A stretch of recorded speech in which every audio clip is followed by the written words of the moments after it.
Gente, uma questão legal aqui de direito de família que envolve poder familiar. Poder familiar é esse poder que os pais têm sobre os filhos menores até os 18 anos. A partir dos 18 anos extingue-se o poder familiar.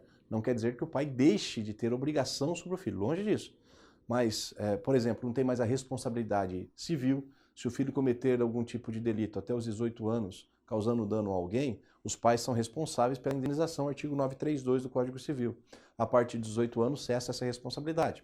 Até os 18 anos, os pais têm um dever alimentar, têm um dever presumido de prestar alimento aos seus filhos. Completados os 18 anos, os pais vão ter agora a obrigação alimentar, se os filhos efetivamente provarem a necessidade desses alimentos, por exemplo, para fins educacionais, quando estão cursando uma universidade ou uma faculdade.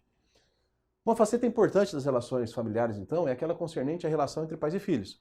Sob o instituto desse poder familiar, essa relação entre pais e filhos, também designado em sede doutrinária de autoridade parental, o Código Civil em vigor dispõe o seguinte: a separação judicial, o divórcio ou a dissolução da união estável altera as relações entre os pais e filhos, exceto quando o direito que aos primeiros cabe de ter em sua companhia os segundos. Exatamente o contrário. É exatamente o contrário. A dissolução da união estável, o divórcio, a separação não mudam em nada por si só a relação entre os pais e os filhos. Os pais, quanto à pessoa dos filhos menores, têm competência de reclamá-los a quem ilegalmente os detenha, corretamente, até mediante ação de busca e apreensão. O poder familiar do pai ou da mãe de que castigar imoderadamente o filho suspende-se por decisão judicial. Esse poder familiar pode ter três consequências futuras.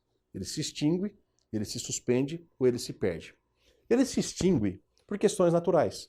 A morte de um filho, a morte do pai, a obtenção da maioridade do filho com 18 anos.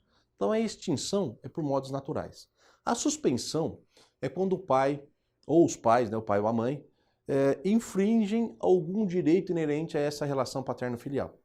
O juiz, até por decisão liminar, poderá então suspendê-los do poder familiar. E a perda do poder familiar, que só ocorre com sentença transitada em julgado, é por questões graves. Um pai que castiga imoderadamente um filho, um pai que explora sexualmente o filho, que mantém relações incestuosas com o seu filho. Assim, os castigos imoderados implicam na perda do poder familiar e não na suspensão. O exercício do poder familiar extingue-se ao pai ou à mãe condenados por sentença irrecorrível em virtude de crime cuja pena exceda 2 anos. Não, se eventualmente o pai ou a mãe forem condenados criminalmente, nós estaríamos falando de perda de poder familiar e não de extinção. E mesmo assim, a perda do poder familiar só se dá quando esse crime for praticado contra o menor e, novidade agora, contra o outro genitor. Então, se o pai espanca a mãe ou mata a mãe, ele perde inclusive o poder familiar sobre os filhos. Se ele bate no filho, se castiga imoderadamente, também ele perde o poder familiar, evidentemente. Mas agora, se esses crimes são cometidos também contra a genitora, haveria a perda do poder familiar. Nesta toada, a alternativa correta é a alternativa B, tal como aqui se apresenta.